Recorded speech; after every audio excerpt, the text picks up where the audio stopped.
Welcome to the Innate Wisdom Podcast. I'm your host, Loren Sofia, functional fertility coach and owner of Innate Fertility, and I'm honored to guide you through each episode where we'll cover not just fertility, but how to rediscover the innate wisdom of your body, restore your connection with your physiology, bioenergetics and metabolism, and get back in touch with Mother Nature and ancestral traditions. Welcome to another episode of the Innate Wisdom Podcast. On today's show, I'm excited to invite health coach, independent health researcher, and the host of the Energy Balance podcast, Jay Feldman, to chat all about male fertility. In the fertility world, male fertility is so overlooked. But guess what? They're half of the picture if you're trying to conceive a baby. And his health matters just as much as her health when it comes to doing that successfully. His health can not only influence the chances of pregnancy, but influence the health of your baby and the health of your pregnancy, believe it or not. I've been working on a very special resource for male fertility that I cannot wait to share with you soon.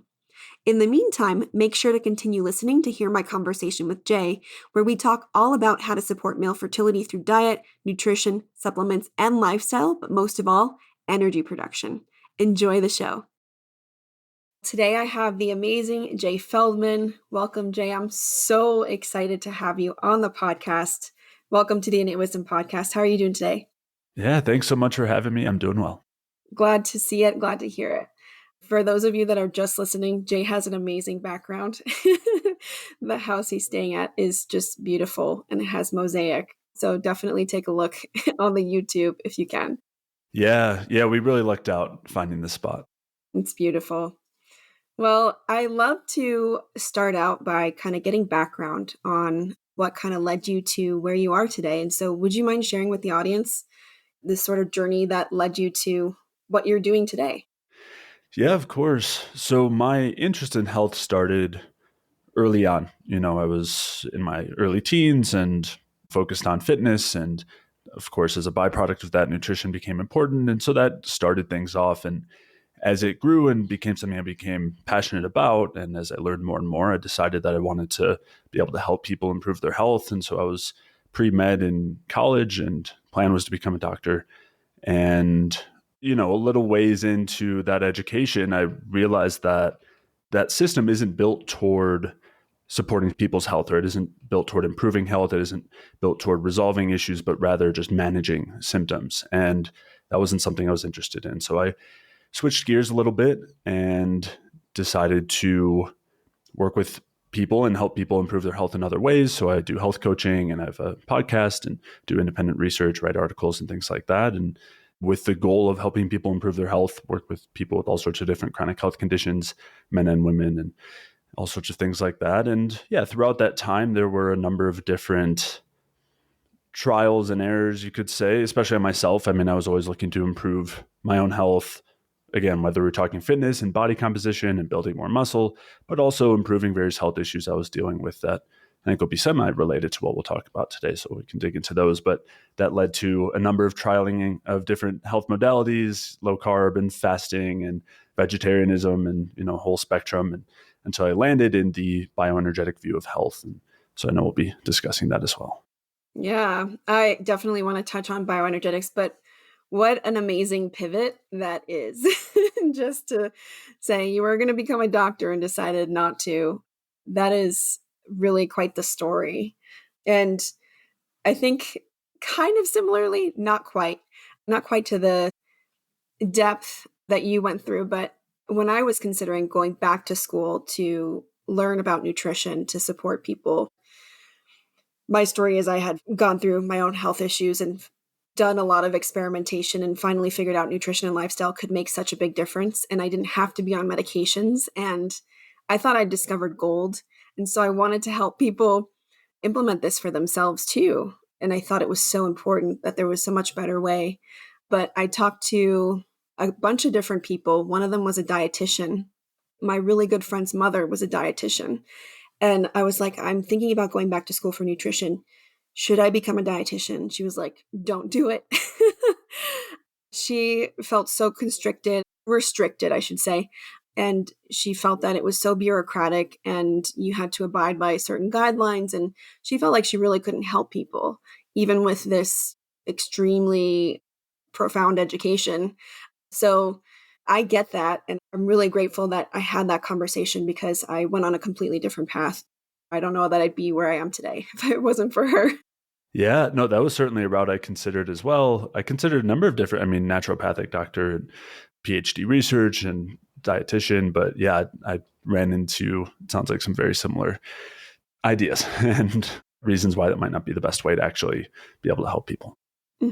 Yeah, I think it's definitely personal too, but having those conversations and really reflecting is definitely important.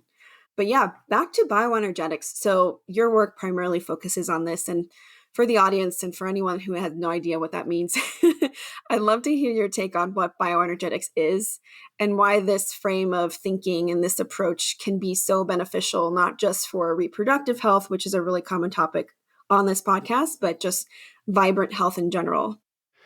Yeah, so what we're talking about here, as you mentioned, is a frame. It's a lens through which we can view health. And there are a lot of different lenses that we have. We can be looking at health in terms of genetics being a primary driver, where everything is built on essentially randomness.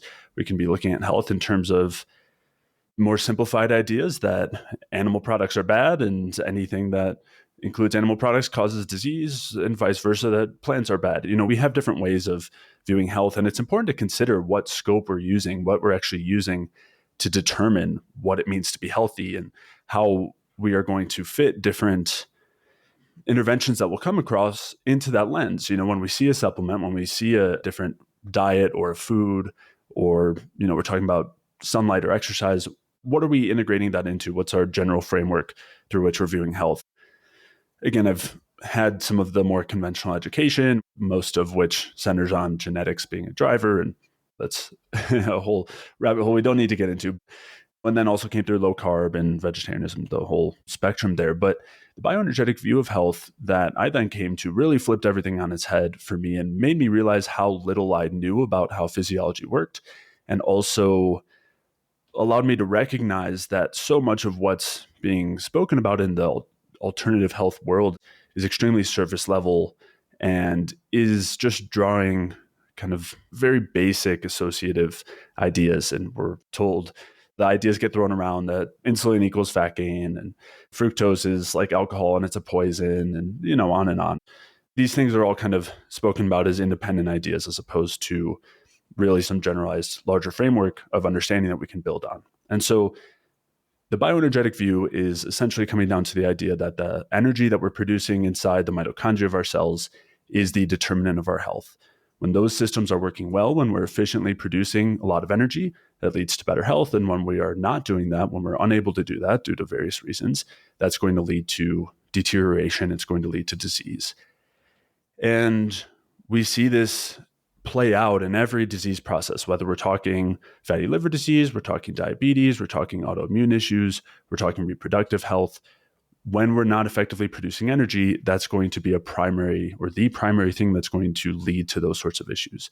And so that is the kind of space that I landed in a framework that's been incredibly helpful when helping people to resolve these sorts of issues.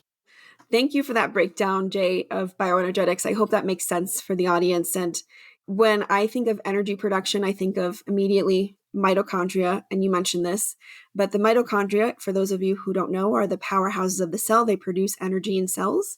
And so I would love to hear more about potentially how mitochondrial health plays into the health of your reproductive system specifically, especially sperm production.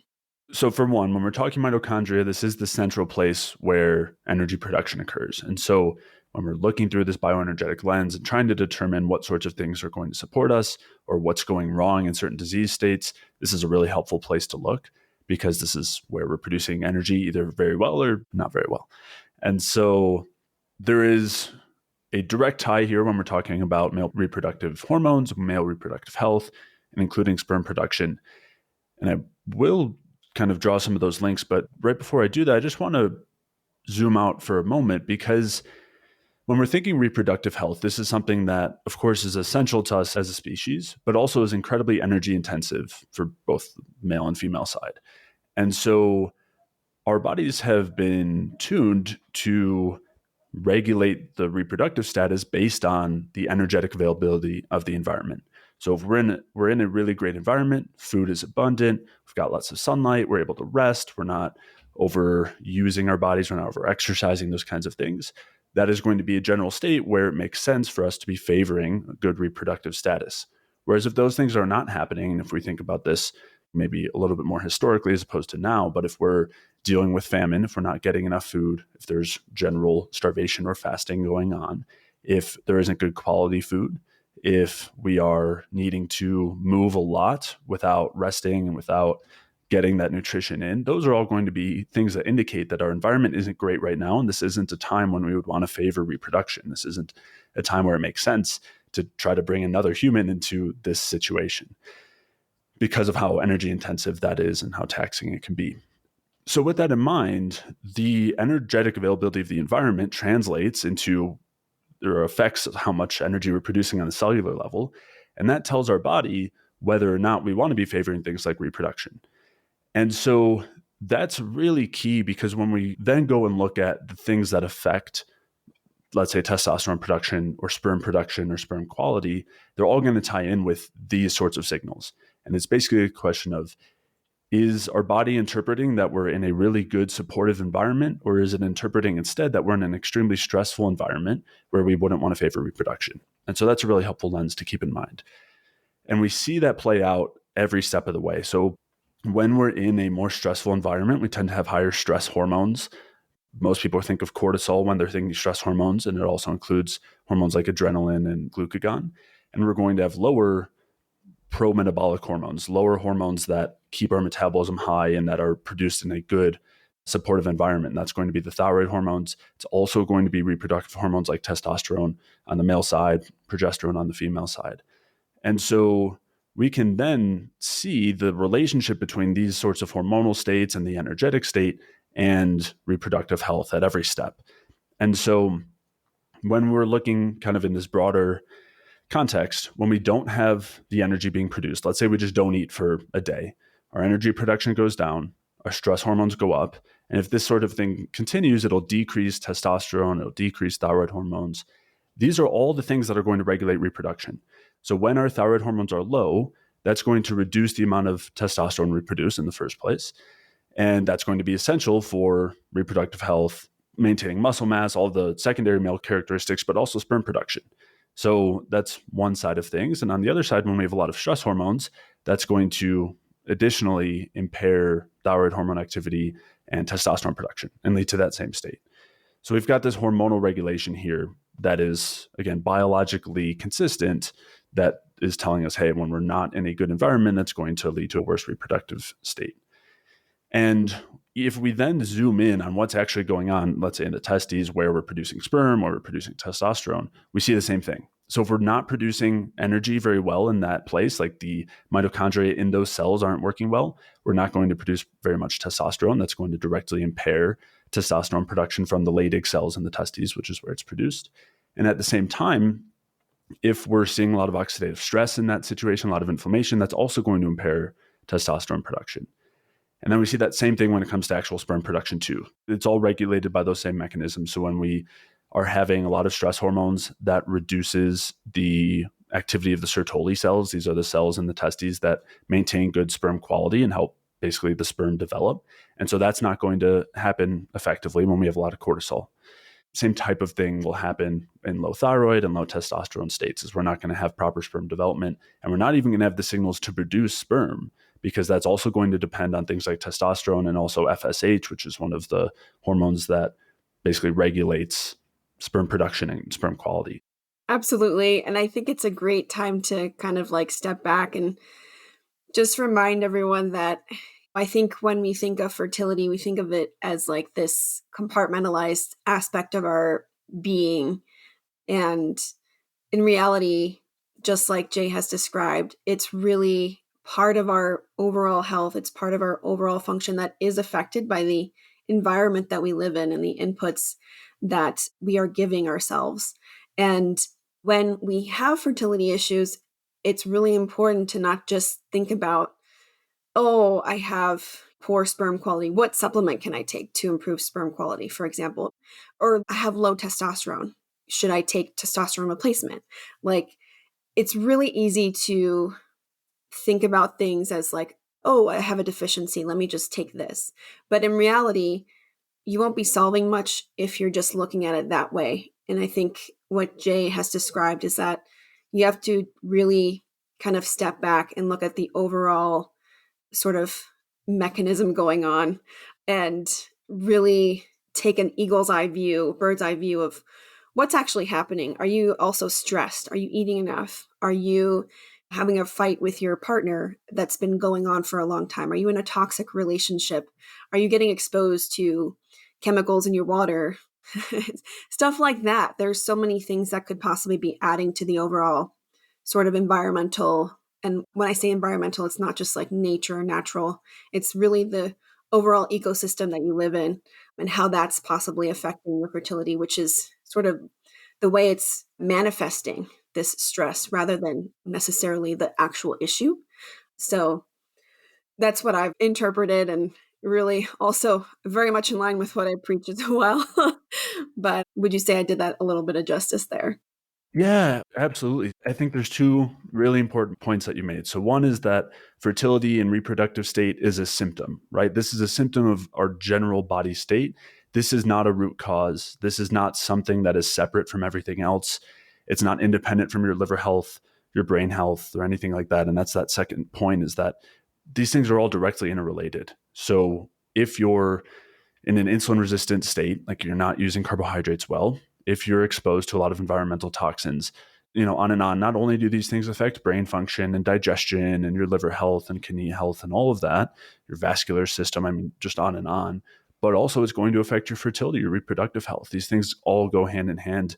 And that's because our bodies are these incredibly intelligent adaptive systems and function in that way. And so when there is a suboptimal environment, and as you said, that doesn't just mean air and water and people around you, but it also means the kinds of things that you're ingesting, right? Like the food that you're taking in, the things you're putting on your skin, all of that.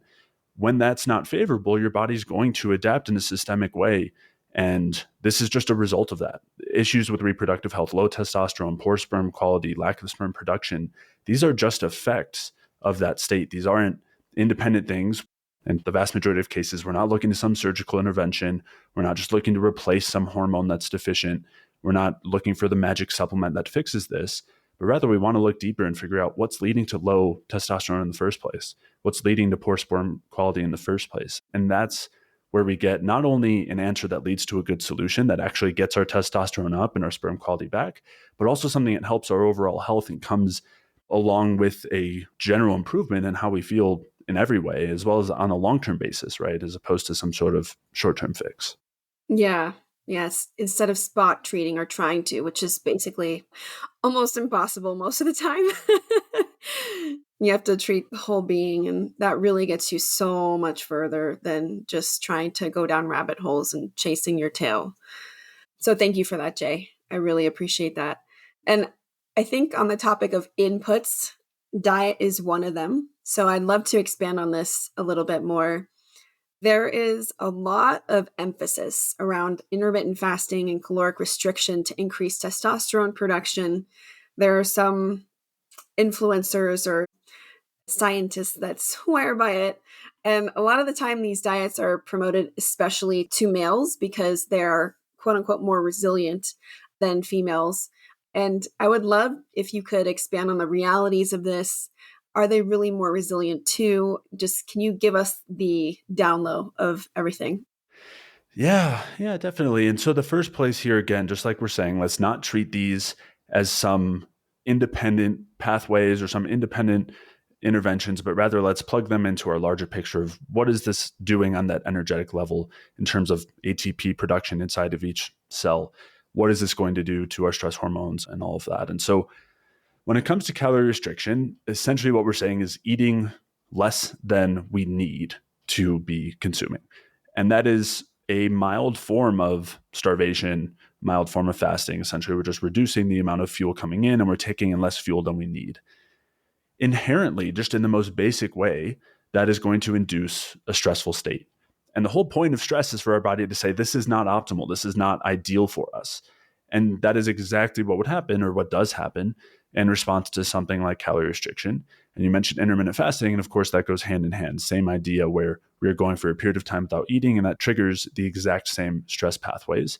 And again, we're often taught to think of stress in terms of some sort of psychological, when we're feeling overwhelmed, when we're in a fight or something. And those things are stressful. They activate the exact same pathways as other things that are physiologically stressful, not just psychologically, but physiologically, like calorie restriction. You're causing those same increases in cortisol, same increases in all sorts of different adaptive stress pathways. So the general way that our body is going to respond to that is with increases in the stress hormones and decreases in overall function as a conservation pathway, where our body is saying, if we're not going to have enough fuel, this is not going to be a good time to favor not only reproductive status, but that will be one thing. We're not going to want to favor reproductive status and fertility in a state like that. We're also not going to want to favor really high level brain function. We're not going to want to favor really good digestion. All those things get turned down because our body has less fuel to work with. And that fuel has to come from somewhere. That energy has to come from somewhere. Before we dig into the details, that's just the overall expectation, right? Is we're inducing something that's going to cause stress. It sounds like a pretty bad idea when it comes to fertility and reproductive status. That's normally the first thing to go. And you mentioned this difference between men and women. Women tend to be more sensitive in terms of the reproductive state to this. So they will see it much more clearly. It'll affect their reproductive status much more intimately if they do these things. It'll just take a bit longer for men because the male reproductive status doesn't have to be quite as delicate, because they don't have to then grow a human for 9 months. And so if they're in some short-term stress for the moment, they've got 9 months to recover and then make sure that they can feed a child and things like that. Whereas for the women, they need to be able to do it right then. And so they're going to be a little bit more sensitive, but that doesn't mean that it's a different signal. It's the exact same signal. It's just going to, for women, be more directed at reproductive function. The reproductive state is a little bit more sensitive, but for men, it'll do the same thing. It'll just take a little longer. And we do see that when we look at a lot of, especially the newer research, looking at things like fasting. Fasting has been on everyone's radar. It's been the kind of new thing for a little while now. But the newer research coming out is pointing to the exact effects that we would expect from the stress. It's pointing to lower active thyroid hormones, lower T3, and higher reverse T3. It's showing elevated stress hormones, which we would expect, elevated cortisol, glucagon, adrenaline. And it's also pointing to decreases in testosterone. And this is not just, long-term fast where we're fasting for 3 days. This is things like intermittent fasting, where we're seeing decreases in testosterone, we're seeing decreases in muscle mass. And there's a couple of really interesting studies where the researchers are completely starting to flip in terms of their expectations and their suggestions, where they go in saying intermittent fasting is the way to go. This is what I recommend. And then they're coming out and saying, actually, the research isn't supporting that. And so I think that that's what we would expect when it comes to these things. And I, in general, would not recommend them. I will say, when you induce some amount of stress in men, sometimes there's an initial rebound effect with something like testosterone. Sometimes that can increase testosterone short term. But I would more so point to the couple of benefits that fasting and calorie restriction do have. So there is one specific area where these things are really beneficial, and that's in terms of basically relieving the gut from issues, from an inflammatory state and from the production of various bacterial toxins. So the average person is struggling in terms of gut health based on typical diets.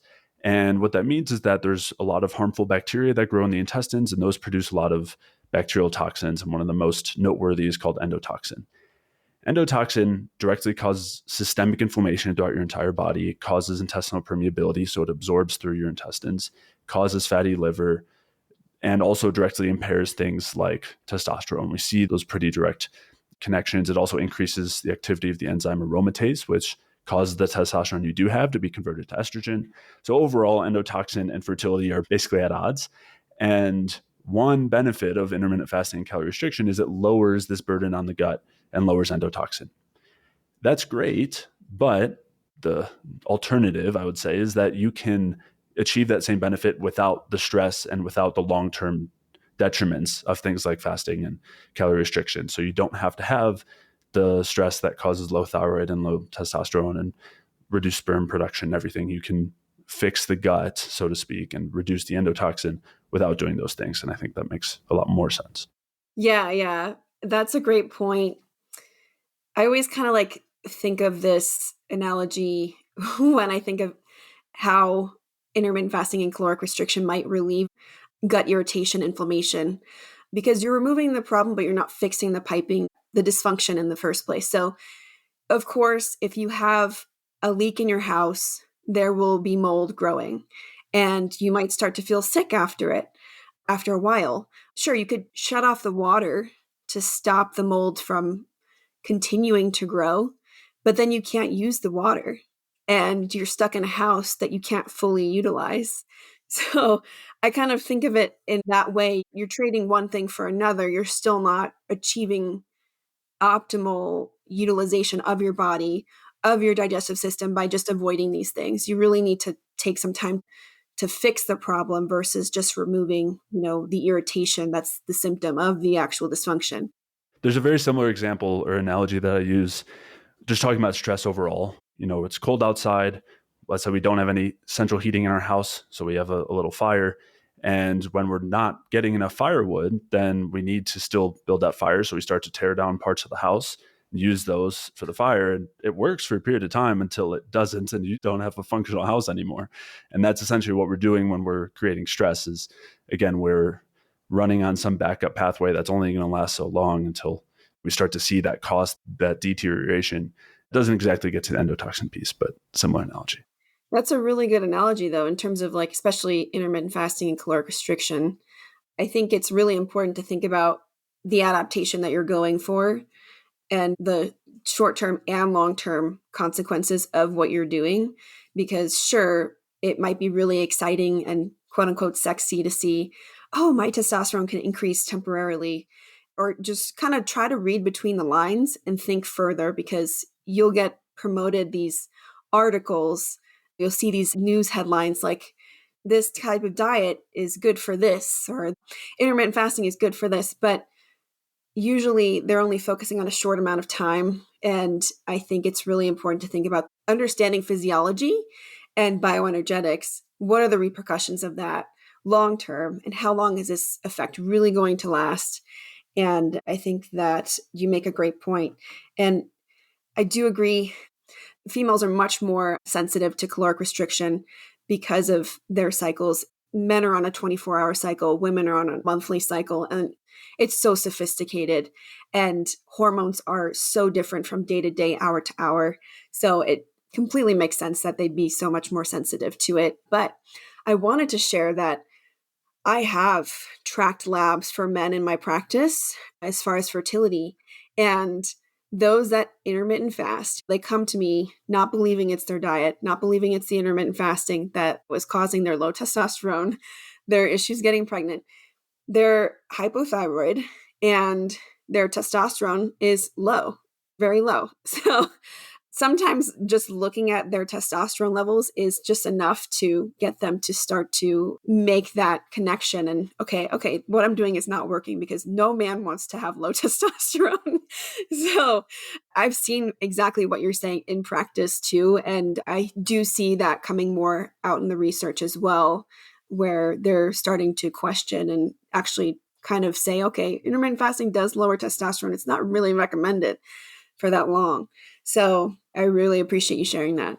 Yeah, of course. And when it comes to the sensitivity question between men and women, there's not a difference energetically, right? It's not like men do better in an energy deficit and that doesn't count as a stress signal for them. It just doesn't show as much on the reproductive state. That energy is still coming from somewhere. And so whether it's in terms of digestive deterioration or skin or increasing body fat or brain function, I mean, there's all sorts of different areas. There's no free lunch there, so to speak. And as you're saying, it will also come at a cost in terms of seeing low testosterone and fertility issues for sure. It's just not something that men will typically notice as quickly. But we're looking at the same problem, and both sexes being human, we're not talking about different systems here, just different appearances and different timelines. Yeah, no one's immune to to the effects of caloric restriction, intermittent fasting, stressors. It's a great point. So on the topic of diet still, I wanted to ask you, what are some foods that men should avoid when trying to optimize their reproductive health? And I could take a few guesses about what you're going to say, but I would love to hear from you exactly what those are. Yeah, so a good one to start with, I would say, is the polyunsaturated fats. These are the omega 6s and omega 3s. A lot of people talking about the seed oils. And this includes the seed oils. It also includes nuts and seeds and fatty chicken and pork, fatty fish. And when it comes to these unsaturated fats, they're extremely unstable and very susceptible to oxidation. So whether we're cooking with them and creating damaged fats there or consuming them and they're becoming damaged internally, this is something that's directly been tied to oxidative stress in the testes that prevents testosterone production. And so that's, I think, reason enough, but also directly with low testosterone as well. There's some interesting studies where they look at different amounts of fat in the diet and different compositions of the fat. So more saturated versus less saturated, more PUFA, less polyunsaturated fats. And the ones with more PUFA also have lower testosterone. So definitely, I would say right up there as far as things that would be on my list to avoid. So that would be a starting place. And again, I think people are catching on more and more to the idea of the seed oils being a problem. That's something that I think is garnering a lot of attention right now. But I would say we also don't want to forget those fats that are in chicken and pork, especially the fattier cuts, and are not super well raised, which is very hard to find. So the average chicken and pork are going to be very, very high in omega 6s. And then also nuts and seeds would fall in that category. And then one of the more controversial being fatty fish with the omega 3s are still ones that I would recommend avoiding as well due to their instability and same oxidative stress issues. Hey, it's Loren, just taking a quick break from this very stimulating conversation.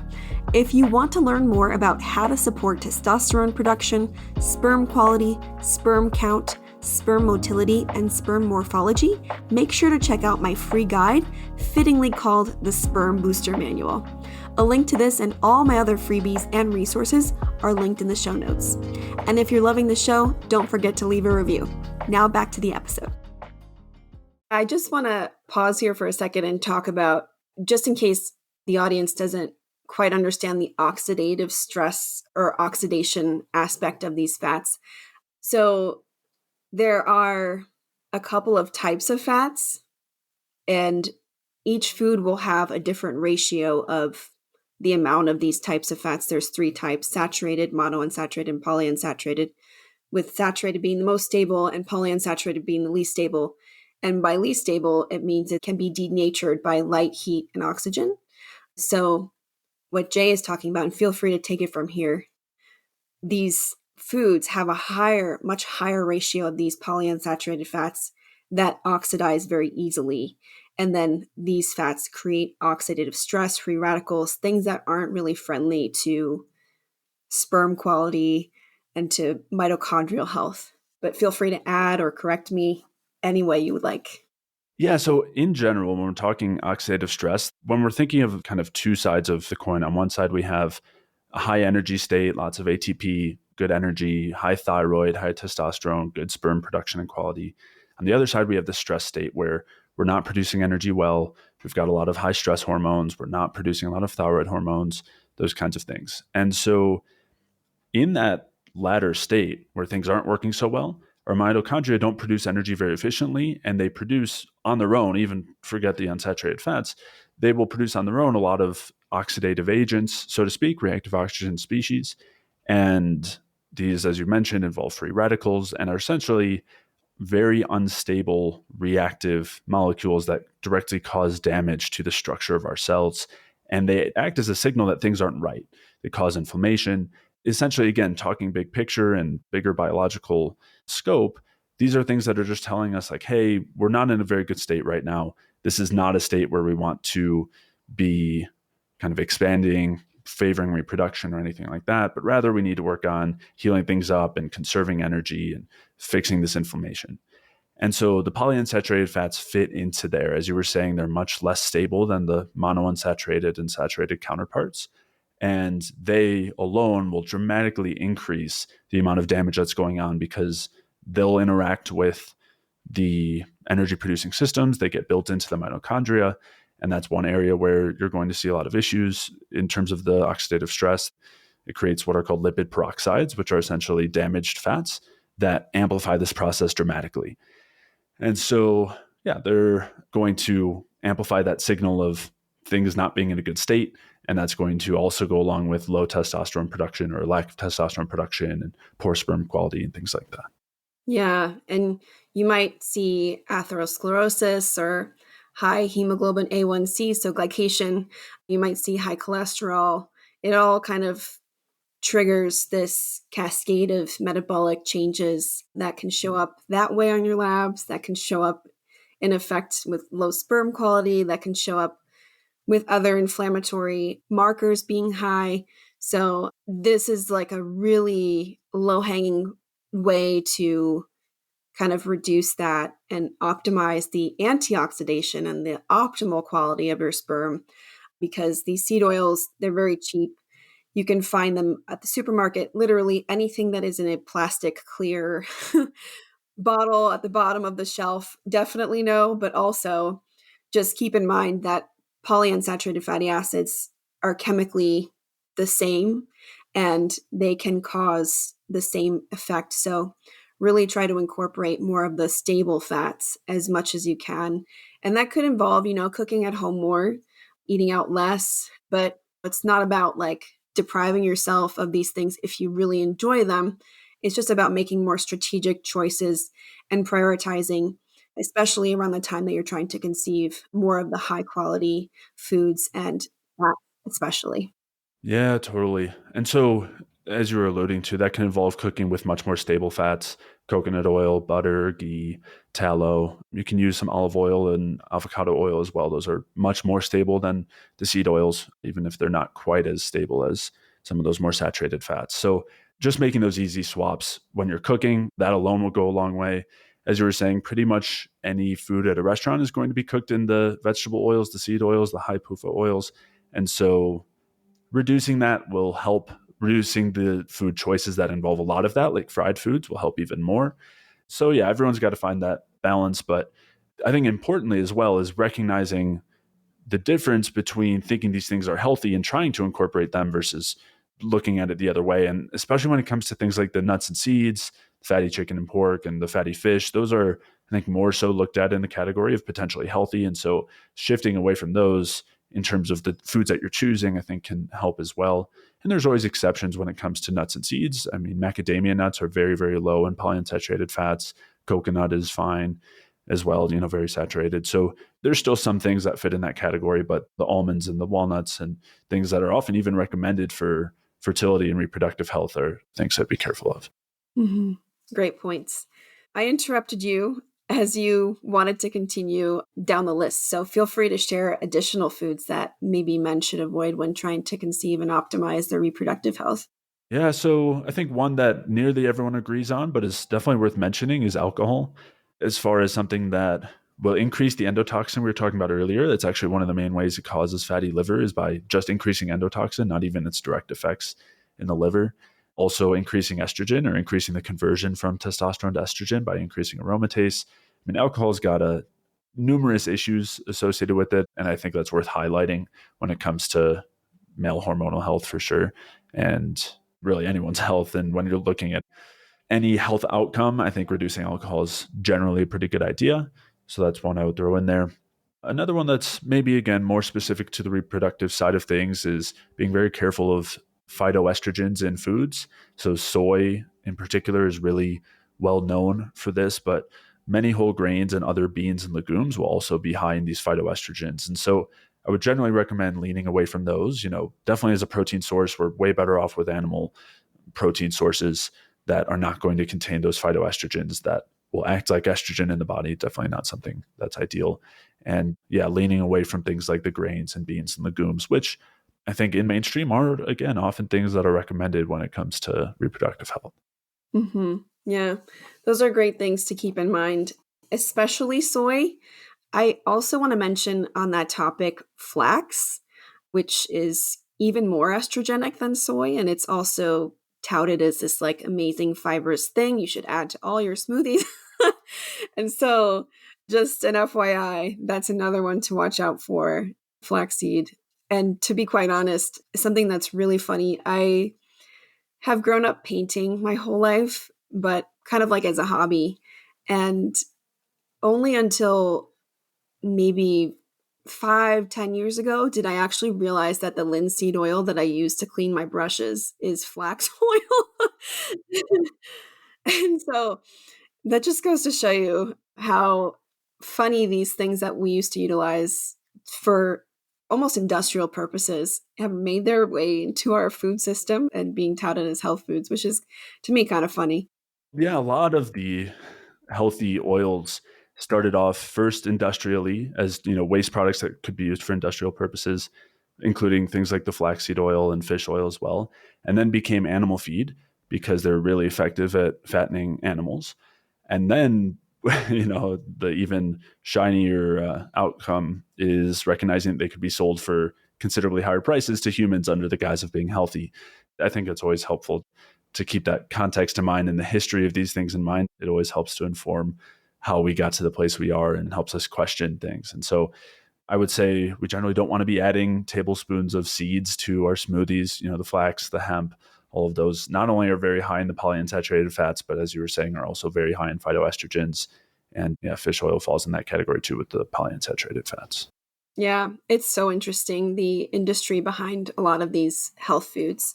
So, on the flip side, what are some foods that men should incorporate? And you kind of touched on this talking through a lot of these things that they should avoid, but would love to hear from you if there are any like top 1, 2, 3 items.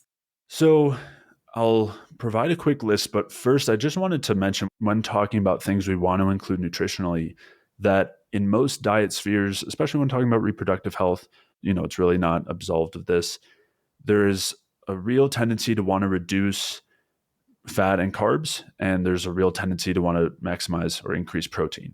And we definitely don't want to be eating a low protein diet. However, when we eat protein beyond those needs and when we don't maintain or get enough fat and carbs for our needs, that's going to come at a major cost to our reproductive health and our hormone production. So this has been shown when it comes to low carb diets, which mimic the fasting that we were talking about earlier. It's also been shown with low fat diets. Neither of these are optimal for stress hormone production or for testosterone production. So if we're eating too low of fat for our needs, that'll do it. And same thing if we're eating too low of carbs. So just wanted to throw that out there that I think we want to generally get away from this notion that we just want to focus all on protein. And rather, we want to get enough protein for our needs, but we also need to make sure we're getting enough carbs and fats to keep the stress hormones down and keep testosterone up. That will look different for every individual. But as kind of a baseline, I would say generally 20% of our total calories from protein will get us enough there. And then on the carb side, somewhere in the 40 to 55% range. And on the fat side, somewhere in the 25 to 40% range. Those are kind of wide ranges, but it really depends on the individual and how active they are and their muscle mass and a number of different factors. But I would say there are costs to both low fat and low carb diets when it comes to the hormonal state. So it's something to be aware of going in. Yeah, that's a great point. Macronutrient ratios are, I think, often overlooked, but when thinking about optimizing reproductive health, it's not just about the foods, because each macronutrient provides different kinds of energies and supports different functions. And I don't want to simplify it that much, but you need all three for optimal function. And so essentially that's going to be very unique to everyone, but don't fall into the habit of only focusing on, like, if Jay, for example, only talks about protein rich foods, like, next, don't only focus on those things. You're going to need healthy fatty foods. You're going to need healthy carbohydrate foods. If he only talks about carbohydrates next, then make sure you're not just focusing on those things too. But yeah, I think that's really, really great point to make there. Yeah. And on the calorie front too, we talked about the costs of calorie restriction. What that means is we don't want to be eating a low calorie diet either when we're talking about optimizing hormonal health. When we do that, that will come directly at that cost. That'll increase stress and lower our energetic state and lead to low testosterone, low sperm production, all of that. So eating enough is massive. And that's, again, talking about differences between men and women. I think it's pushed more on women, but men aren't fully able to escape it either, especially when they're seeing the same lean fitness models and wanting to mimic that and just thinking that to get the washboard abs, you have to eat less. That was definitely something I fell into. And ended up with a lot of issues as a result. So getting enough calories is also incredibly important. And just these sort of foundational things, avoiding the things I mentioned, the types of foods I mentioned, getting our macros in a good spot, and then including some of these other foods that we'll talk about in a moment can go a really long way. I've seen it many times be enough to really bring testosterone up and improve fertility. Awesome. Thank you for that. Yeah, of course. So anyway, as far as foods to include, just to maybe keep it real simple and brief, but try to encapsulate everything at the same time. On the protein side, I think meat, that's low in PUFA, seafood, organ meats, eggs, dairy are all really important sources. When it comes to carbohydrates, I think fruits, ripe, good quality fruit, and cooked root vegetables like potatoes and sweet potatoes, maybe throwing in some white rice are all good carbohydrate sources. I think it's fine to have some cooked vegetables as well, but trying to lean away from more of the raw vegetables that have some phytoestrogens, but also just different anti-nutrients and can cause some intestinal irritation and endotoxin production and don't have bioavailable nutrients to begin with. That would kind of be just a very broad general basis for the kinds of things to include, and then focusing on the more saturated fats, the cooking oils we talked about, or avoiding certain ones, and favoring the more monounsaturated and saturated fats. Yeah. It's amazing always to me how a bioenergetic way of eating always kind of mimics the very traditional and ancestral way of eating too. For a lot of it, there's so much overlap. So I just think that there's so much wisdom in sort of what our ancestors have been doing for so many years. And we've kind of like forgotten almost. We have amnesia due to modern production and agriculture, but I think there's a lot of awareness coming back and trying to like reintroduce these types of ways of eating and food preparation methods and things like that. So thank you for sharing that. Yeah, of course. And along with that, one thing it makes me think of is making sure to get good amounts of gelatin and collagen, including bones and skin and things like that as an important part of the diet, making broths and all of that is, again, when we're talking about traditional wisdom, I think that that's an important one that's been lost, but of course is starting to come back. Another one being the organ meats as super nutrient dense foods that used to be included in traditional diets are, again, making a comeback at the moment. Yeah, I'm here for it. It's totally here for it. But thanks, Jay. So I would love to switch to the topic of libido and male sexual health. This is a very difficult topic to talk about with men directly. So I think having you on the podcast to speak on it would be amazing if you could touch on it. And I think like ED, so erectile dysfunction, for example, is an epidemic right now. Libido issues are really problematic for a lot of men. And that can be inhibitory if you're trying to conceive too. And it's also, I think, a reflection of reproductive health too. So I'm wondering if you know why you might think that is, and if there's anything that you've seen in your practice work particularly well to combat it. Yeah. So first thing that I think is always going to be the answer, regardless of what we're talking about, is those foundations. And we'll talk through some specifics for these sorts of issues as well. But if we're generally leaning toward that stress state, it's going to cause all the things that will drop our libido, that will potentially cause things like erectile dysfunction. I know that I experienced low libido for sure when I was in different low calorie diets and low carb. And it's an expected result. It's an expected response of you telling your body, hey, we're in a starvation state right now. We're not trying to favor reproduction. Those things are at odds. So the first thing would be hitting those foundations that we've talked about, getting enough of the macronutrients. Of course, micronutrients are important too, nearly all of them, essentially. That's part one. I think there are some other foundational things that we didn't touch on in as much detail, but getting enough sunlight, getting consistent movement, getting enough sleep. I mean, sleep is a huge one when it comes to testosterone and libido. So that's certainly one that I think, just like sunlight and movement, we are lacking in our society. 6 to 7 hours of sleep per night is considered normal, and not spending time outside and all of those things. Those sorts of foundations go such a long way. And I'll talk about some details, but 9 times out of 10, those things will solve the issue or resolve the issue. And, I've seen testosterone get up to 1,000 or higher, or, people who had it very low of hundreds, 200, 300s up to the 800s. Again, most of the time, the foundations will get us there. But there are also the cases where, either due to decades of doing things in the name of health, whether it was low carb or fasting or over exercising, or also just getting sucked into modern life. Sometimes we've dug ourselves into holes, and it can be really helpful to dig ourselves out or have some extra support on getting out. And so that's where there are some other things I might look to. One, and again, this is assuming we've got the foundations in place. So one that would come to mind here would be certain precursors to the androgenic hormones like pregnenolone and DHEA. Those can be really helpful for getting us out of that state. If someone's in a hypothyroid state, and we're seeing that pretty clearly, sometimes it can help to restore, support, or supply some thyroid hormone to also help shift out of that state. And sometimes just doing that will get testosterone up considerably. So we want to look at that full picture. And I like to start normally looking at something like thyroid before the actual androgens, because it's more top down. That's going to affect our androgenic state. So those are some things to keep in mind.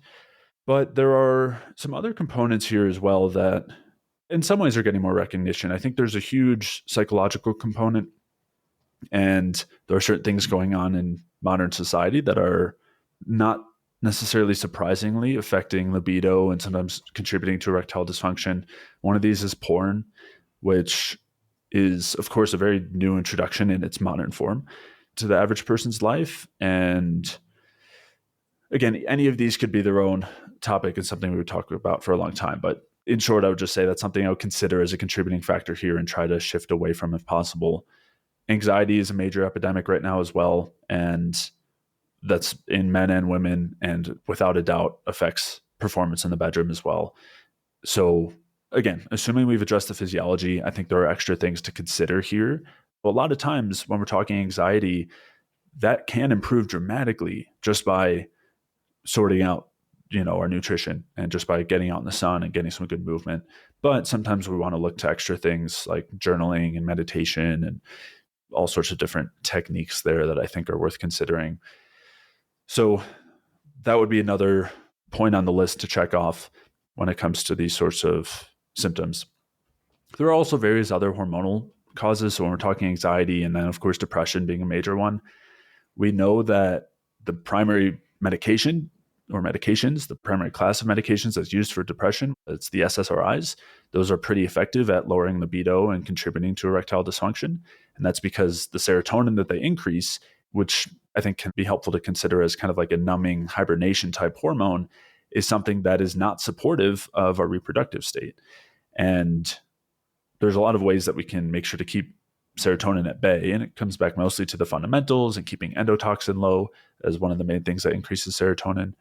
But, if someone's using these medications, it's something I would consider that as a possible cause of these issues and something to dig into there. So, yeah, those are some of the main things that come to mind here. There's also the vascular side, looking at blood flow and circulation, which most of the time will come back to fundamentals. If someone's looking for some quick kind of band-aids that are also supportive of their health, instead of something like Viagra or anything in that class, I would consider aspirin as something that in certain studies has been shown to be just as effective, but also comes with a lot of benefits in terms of general anti-inflammatory effects, as well as improving our mitochondrial function. Whereas I would say the side effects of something like Viagra are actually pretty negative. So, that's just something else to keep in mind. I guess one last thing I would mention beyond movement, resistance training being helpful, just regular exercise, not being sedentary, which is not only a problem for blood flow and circulation, but also lymphatic flow and muscular activity. But another one that's a common modern problem is our exposure to EMFs, and especially very close to our reproductive organs. So if you're walking around with your phone in your pocket and it's not on airplane mode, I would recommend changing that practice. And anytime you're going to have your phone in your pocket, to make sure that all of the signals are off, like Wi-Fi and Bluetooth, so you can just turn it on airplane mode to do so. Yeah, if you're in front of a computer, I would try to get it wired up with Ethernet if possible, instead of, using Wi-Fi, especially if it's going to be on your lap. I would say that's something I would just take out of the question right now. Really be aware of what's going on in that region in terms of electromagnetic radiation. Those are amazing things that you just mentioned. I think it's not just in relation to libido. All of these things still touch on your testosterone production, your sperm quality. Just the heat from your cell phone can really diminish sperm quality and number and volume and things like that. So it's not like it's just unattached. What he's mentioning is unattached to what we were talking about earlier, as far as like libido and testosterone and sperm. It's really all really connected. And I'm glad you mentioned the medication piece, because I think that's often overlooked. And having worked with men in my practice, even something as simple as hair loss medication, like Rogaine or finasteride, tanks their libido. And they're like, I don't know why this is happening. Not to mention there's possible possible implications for like trying to conceive. But I think that that is also a role in ADHD medication or ADD medication, another one that I've seen really tank libido as well. And our recommendation here is not to have any recommendation, but to talk to your physician about your medications and like how they're making you feel, to then figure out a plan. If you feel strongly you should, it's really prohibitive. But I think medications can really come with a lot of symptoms like this. So it's an important thing to consider, especially if you feel like it's holding you back from conceiving. Yeah, thanks for mentioning that. The hair loss medications are a huge one, and it always pains me to see them being advertised on so many of the very popular podcasts in all sorts of different domains, not just health, but like comedy podcasts and things. It's treated almost as separate from other medications. There's not such a stigma around it, I guess, as it's not the same as taking like a blood pressure medication. You're not looking at it as trying to fix a health issue, but I think that's really dangerous. And I'm really glad you brought it up, because the way these things work is by blocking the production of DHT, dihydrotestosterone, which is one of the primary androgens. And so when you consider that, there's no surprise that it's then tanking libido and causing fertility issues for men. So absolutely something to consider if that's something you've been using or considering using. Yeah, it's a tough game. I feel for anyone that's like really experiencing hair loss, because it's this symbolic thing for a lot of men. But also on the flip side, by taking it, you might actually be lowering your male essence. You just can't win with any of these medications. Which is why the foundational things and really going back to the bioenergetic view of things, I think is so helpful and provides so much hope as far as like being able to resolve a lot of these things, because it doesn't come with the exchange that you have to make with a lot of these medications. You always have to make an exchange. There's no compromise around it. So thank you for that. And my last question around male reproductive health: are there any specific supplements or lifestyle habits that you've seen work particularly well for male reproductive health outside of what we've already discussed, which is a lot? But just curious if you had any other additional sort of like tips. There's not too much outside of the things, we've discussed, because I think we've kind of at least brought up a number of different ones. But I think some that are maybe a little bit more ignored would be things like getting adequate sunlight and sleep, being things that make a huge, huge difference. And it's not hard to find those things in the research, whether you're looking at vitamin D status or just sunlight exposure, hours of sleep, and hormone production and insulin sensitivity. I mean, it's there. So those are, I think, two that are often overlooked. One that's often talked about is resistance training, or just any sort of intense activity, I think can be really helpful. So I would encourage that. And then the last, as far as specific things that I've seen work after the foundations are in place, when somebody is still sometimes struggling in terms of the reproductive side, is again looking at thyroid a little more closely and sometimes considering supplements there. And then also using pregnenolone and DHEA, making sure the DHEA is in low doses, by the way, not wanting to go above 15 milligrams, at which point it can start to aromatize, meaning convert to estrogen. So we don't want that to happen. And using the pregnenolone alongside it helps to minimize that too. But those are a couple that I've seen to be particularly effective. Sometimes estrogen's a major issue. Again, that's a whole other rabbit hole of considering what would increase it and how to reduce it. But I guess we'll leave that for another time. Yeah, we have many things that we could talk about next for next time. But thank you for that. That's really, really helpful. And it just goes to show you really can't encapsulate reproductive health, vitality, health into a pill. It's really, you got to cover the foundations and don't skip them. They make such a huge difference. I've seen exactly what Jay's saying in the research too, as far as sunlight and strength training, and try to shift your lifestyle. Everyone's is different, of course, but in whatever way that you can, in whatever way that suits you best, really try to incorporate these foundations as much as you can, because they're so worth it. Yeah, for sure. Thanks, Jay. Well, I want to ask you, what is one thing that you would like to share with the audience that they can start doing today to unlock the innate wisdom of their bodies? Yeah, so I like the question. I think when we're talking innate wisdom, the thing that comes to mind is awareness and communication with yourself and learning to read your body's signals. And so everything we've talked about today, are things that can take some time to implement, and there's nuance to all of it. And, we kind of skimmed across the surface, but if we're listening to our bodies and learning to become aware of what it's telling us, I think that that's one of the most important things that we can use to guide our health journey. And so that can be recognizing shifts in mood and energy. It can be recognizing shifts in libido. It can be tuning into ourselves at different points of the day.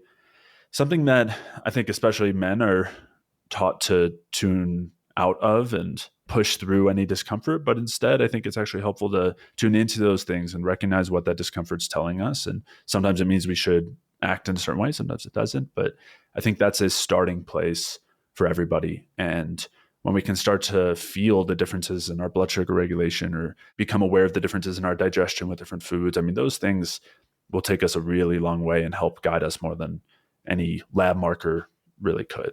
I love it. I fully support that. Thank you for that, Jay. And last question, how can people find you? I've compiled most important recommendations, in terms of getting the foundations right into a free mini course that listeners can find at jayfeldmanwellness.com/energy. And in that mini course, I go through diet suggestions and lifestyle, movement, sleep, stress, all of those kinds of things. So I think that's a great starting place for anybody, whether they're working on reproductive health and fertility or working on any other issue. So yeah, that's jayfeldmanwellness.com/energy. I have a podcast called the Energy Balance Podcast, and my website is jayfeldmanwellness.com. So lots of free content there, articles and links to the podcast episodes and all of that. Amazing, amazing resources, and highly recommend the podcast as well. And the course, definitely take it. Thank you so much for your time, Jay. It's been a pleasure speaking with you, and I can't wait to see what other conversations we have in the future. Yeah, me too. Thanks for having me, Loren. Thank you for coming on. Take care. Thank you so much for listening to the Innate Wisdom Podcast. If you enjoyed today's episode, please leave us a review and share the podcast with someone who you think might benefit. If you're new here, we can't recommend enough that you take advantage of my free resources, like the Get Pregnant Yesterday checklist, Cycle Literacy Guide, Prenatal Primer, and Sperm Booster Manual. And if you're trying to conceive now or in the near future, I invite you to join my pregnancy prep e-course, Conscious Inception. Make sure to follow me on Instagram too, at innate_fertility, and consider joining my newsletter to receive exclusive content related to fertility and so much more.